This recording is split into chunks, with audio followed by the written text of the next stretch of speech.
मनीष ने संभाल लिया। मनीष की बड़ी बहन सुलेखा की शादी में जो उसके पिता ने कर्जा लिया था, उसे उतारने के लिए मनीष ने अपना घर भी बेच दिया और माँ के साथ किराए के घर में रहने लगा। मनीष की बड़ी बहन अपने ससुराल में खुश है। इस बात की उसे बहुत तसल्ली है। माँ, सुलेखा दीदी का मेरे मोबाइल पर फोन आया है, तुम बात कर लो, फिर मैं ऑटो लेकर काम पर निकलता हूँ। हेलो सुलेखा दीदी, ये लो माँ से बात करो। हाँ बेटी, अपना ध्यान रखा कर, खूब खाया पिया कर, इससे बच्चे की सेहत पर अच्छा असर होगा। अब बस यही इच्छा है कि जल्दी से मैं नानी बन जाऊं और मनीष मामा। हाँ वो तो है, अब मामी कहलवाने वाली बस आ जाए तो मैं सुकून से तीर्थ यात्रा पर निकल जाऊंगी। नहीं नहीं, अपने नाती पोतों को खिलाकर ही तीर्थ यात्रा पर जाऊंगी। माँ, बस मनीष के लिए अच्छी सी लड़की ढूंढ लो जो घर संभाल ले। माँ, मुझे देर हो रही है, बाद में बात कर लेना। अच्छा सुलेखा, मैं तेरे से बाद में बात करती हूँ, मनीष को देर हो रही है। मनीष ऑटो लेकर काम पर निकलता है। उसे पहले ही बहुत देर हो चुकी थी, पर रास्ते में जाम भी बहुत था। वो सवारी का इंतजार कर रहा था, तभी उसका एक साथी जो उसकी तरह ऑटो चलाता था, वो किसी लड़की से झगड़ रहा था। अरे देखिए मैडम, ऐसा थोड़ी होता है? जब आपने मुझे यहाँ छोड़ने के लिए पैसे तय किए हैं तो चुपचाप मेरे पैसे दे दो ना। भैया, मैंने आपको बोला ना, मेरा पर्स रास्ते में कहीं गिर गया। मेरा मोबाइल फोन भी उसी में है और सारे पैसे भी। मेरा पर्स कहीं नहीं मिला। मैं तुम्हें बोल रही हूँ ना, मुझे अपना नंबर दे दो, मैं तुम्हारे नंबर पर पैसे भेज दूंगी। अभी मुझे देर हो रही है, मुझे सामने होटल में एक फंक्शन में पहुँचना है। क्या हुआ निरंजन, लड़ क्यों रहे हो सुबह सुबह? अरे देखना यार, सुबह सुबह पहली सवारी मिली और वो भी मुझे पैसे देने के लिए मना कर रही है। इन मैडम का पर्स कहीं खो गया है और मुझसे कह रही है कि पैसे बाद में देंगी। अरे ऐसे थोड़ी होता भाई। कोई बात नहीं निरंजन, कभी कभी किसी की परेशानी को भी समझना चाहिए। एक काम कर, तेरे कितने पैसे बने? मैं दे देता हूँ, ये मैडम मुझे बाद में दे देंगी। मनीष निरंजन को ऑटो के 200 रुपए दे देता है। Thank you so much. मेरा नाम अर्चना है, आप मुझे अपना नंबर दे दो, मैं आपके नंबर पर ऑनलाइन पेमेंट भेज दूंगी। बाकी अगर मुझे देर ना होती तो मैं आपको अभी पैसे दे देती। अब कोई बात नहीं मैम, ये लीजिए मेरा नंबर। अर्चना नाम की वो लड़की मनीष का मोबाइल नंबर ले लेती है और अगले दिन मनीष के मोबाइल पर पैसे ट्रांसफर कर देती है। आपके पैसे मैंने अकाउंट में भेज दिए हैं, आप चेक कर लीजिए। और कल के लिए एक बार फिर से थैंक यू, आपने अनजान होकर भी मेरी मदद की। अर्चना और मनीष बात करने लगते हैं। अर्चना को मनीष से बात करना बहुत अच्छा लग रहा था। उसके बाद एक दो बार अर्चना की मुलाकात मार्केट में मनीष से हो ही जाती है। धीरे धीरे दोनों दोस्त बन जाते हैं। मनीष को पता चलता है कि अर्चना एक बहुत ही अमीर खानदान की लड़की है, तो वो उसे समझाता है। अर्चना, तुम बहुत ही अमीर खानदान की लड़की हो, तुम में और मेरे में जमीन आसमान का फर्क है। मैं एक मामूली ऑटो रिक्शा चलाने वाला गरीब लड़का हूँ। तुम्हारा और मेरा यूं दोस्ती रखना ठीक नहीं है, प्लीज तुम मुझसे मत मिलो। तुम ना मिलने की बात कर रहे हो और आज तो मैं तुम्हें अपने प्यार का इजहार करने आई थी। मैं तुम्हें बहुत पसंद करती हूँ मनीष, मैं अपनी आगे आने वाली पूरी लाइफ तुम्हारे साथ मिलकर जीना चाहती हूँ। कहते कहते अर्चना फूट फूट कर रोने लगती है और मनीष उसे गले लगा लेता है। अर्चना अपने मम्मी पापा से इस बारे में बात करती है और जबरदस्ती मनीष से शादी करने के लिए मना लेती है। इधर मनीष भी अपनी माँ और बहन से इस बारे में बात करता है और एक शुभ मुहूर्त में दोनों की शादी हो जाती है। अर्चना का स्वभाव बहुत अच्छा था। उसे इस बात से कोई फर्क नहीं पड़ता था कि उसकी ससुराल गरीब है, न ही उसने कभी इस बात की कोई शिकायत की। अर्चना, अब तुम मेरे साथ शादी करके खुश तो हो ना? हाँ मनीष, मैंने तुम्हें दिल से प्यार किया है। मैं तुम्हारे साथ बहुत खुश हूँ। माँ जी, सुलेखा दीदी सब मुझे कितना प्यार करते हैं। मुझे तो महसूस ही नहीं हुआ कि मैं अपना घर छोड़कर आई हूँ। तभी अर्चना की सास भी आ जाती है। जीती रहो बहू, हम बहुत भाग्यशाली हैं कि इस घर को तुम्हारे जैसी बहू मिली। अर्चना भाभी, ये देखो, मैं आपके लिए नई साड़ी लाई हूँ। आज आप शाम को कीर्तन में यही पहनना। सुलेखा दीदी, ये साड़ी तो बहुत सुंदर है, ठीक है, पर एक शर्त पर, आज आप मुझे खुद तैयार करोगे, प्रॉमिस? अर्चना की बातें सुनकर सुलेखा की आंखों में आंसू आ जाते हैं। उसने कभी सोचा ही नहीं था कि उसे इतनी प्यारी भाभी से इतना प्यार और सम्मान मिलेगा। सचमुच कुछ ही दिनों में अर्चना ने सबके दिल में एक अलग जगह बना ली।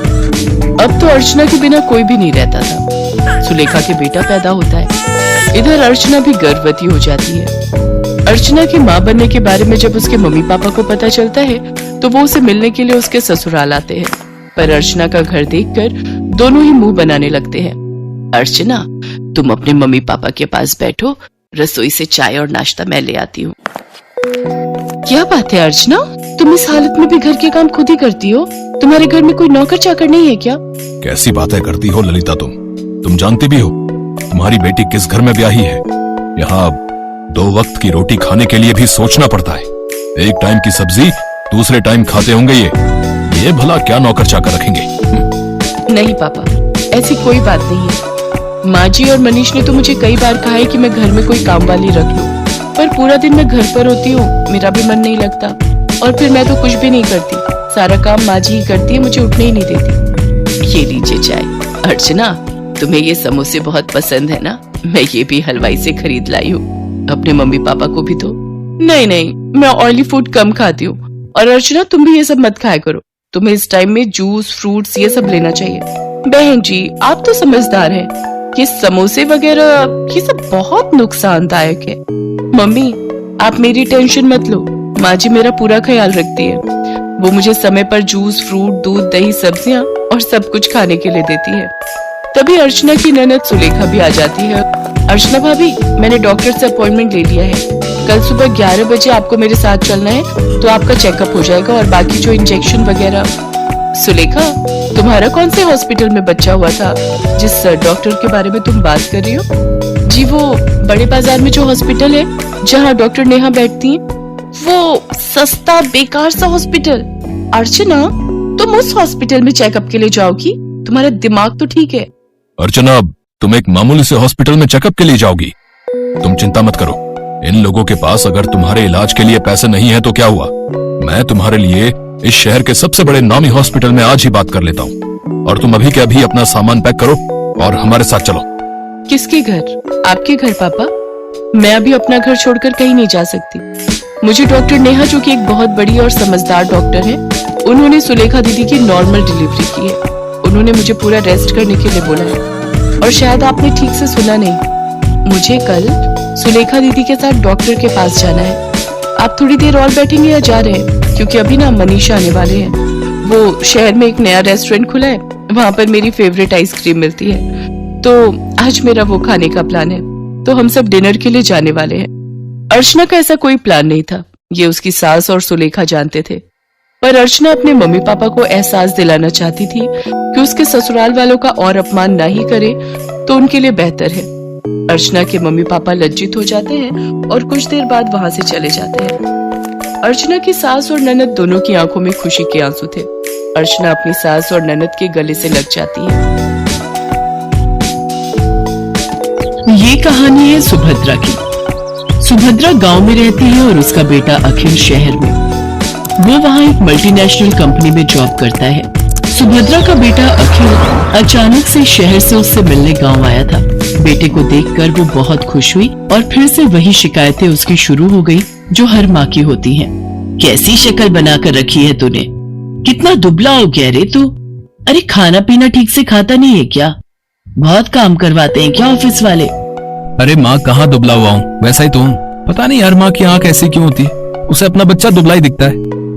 तुझसे तो बोलना ही बेकार है। सुन, तू हाथ मुंह धो ले, मैं तेरे लिए आलू के पराठे बनाकर लाती हूँ।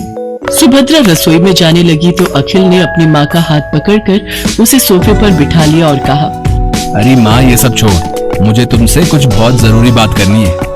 ये सुनकर सुभद्रा की आंखों में चमक आ गई और उसने खुश होकर उससे पूछा, क्या बात करनी है बेटा? शादी के बारे में? तू तैयार है? रुक, मैं तुझे कुछ दिखाती हूँ। सुभद्रा ने सोफे के पास रखी टेबल से कुछ लिफाफे निकाले और उससे लड़कियों की तस्वीर निकालकर अखिल को दिखाने लगी। बोल, कौन सी है तुझे पसंद? अखिल ने उन तस्वीरों को बेमन से देखा और माँ से कहा, माँ, मुझे इनमें से कोई भी पसंद नहीं है। क्या बोल रहा है तू?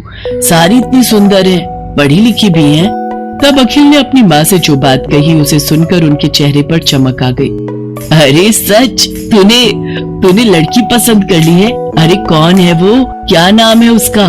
कहाँ की है? अरे माँ, एक साथ इतने सारे सवाल। ये कहकर अखिल ने अपना मोबाइल निकाला और उसकी गैलरी से आकांक्षा की तस्वीर निकाल कर दिखाई। उसे देखकर सुभद्रा बहुत खुश हुई। वाह, कितनी सुंदर है मेरी बहू। मैं बहुत खुश हूँ बेटा, बहुत खुश। अखिल और आकांक्षा की शादी हो गई। जब वो पहली बार उसे लेकर घर आया तो सुभद्रा द्वार पर उसकी आरती उतार रही थी, तो आकांक्षा को ये सब पसंद नहीं आ रहा था। आकांक्षा शहर में रहने वाली मॉडर्न ख्यालों की लड़की थी। उसने सुभद्रा से कहा, क्या मम्मी जी, अब ये सब कौन करता है? अरे क्यों नहीं करता, सभी करते हैं।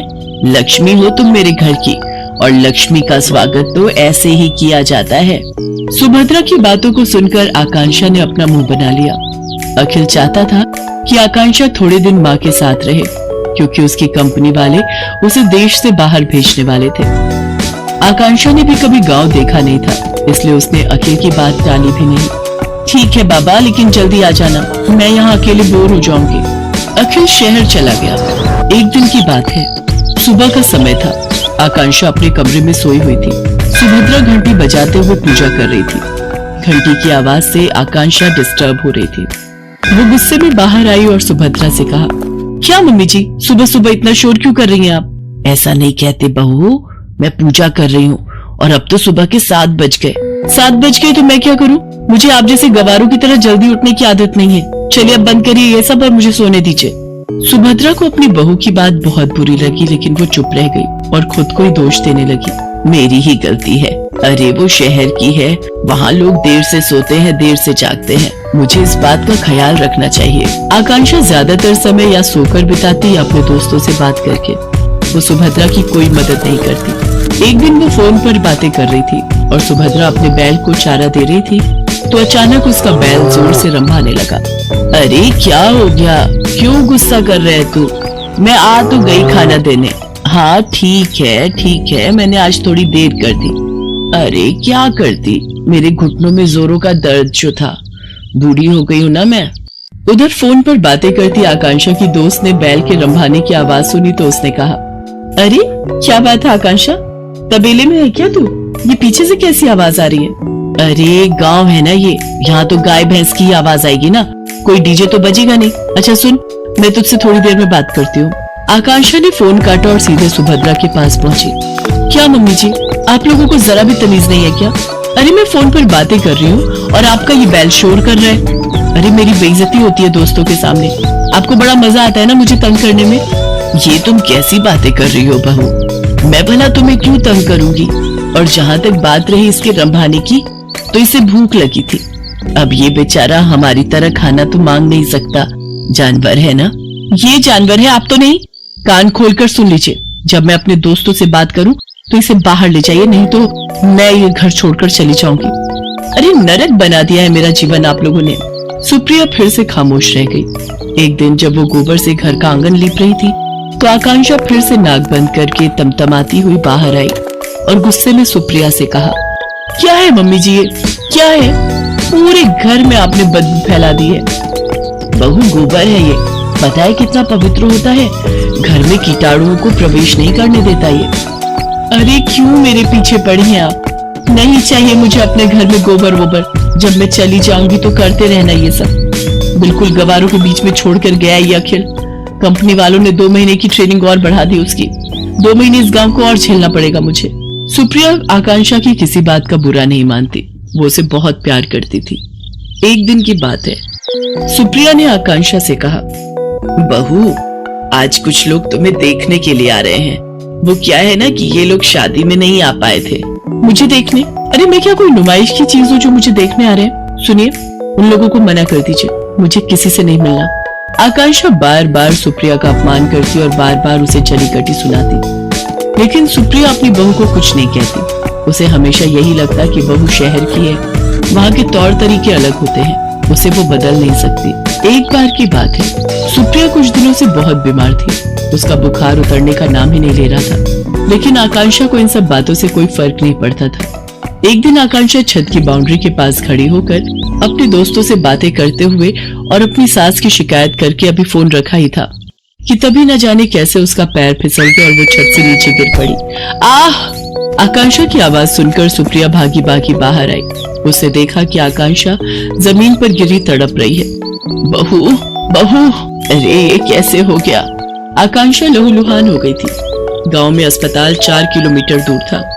सुप्रिया को समझ नहीं आ रहा था कि वो क्या करे। तभी उसे अपने बैल के रंभाने की आवाज आई।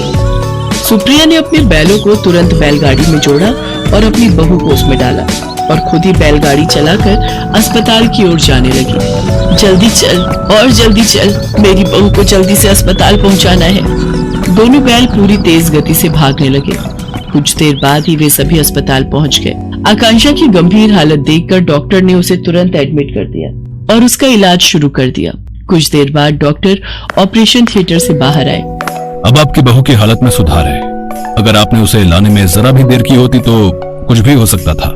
जब तक आकांक्षा अस्पताल में रही, सुप्रिया न रात को सोती न दिन को। वो सारा समय उसके सिरहाने बैठी रही, उसकी किसी भी जरूरत को तुरंत पूरा करती।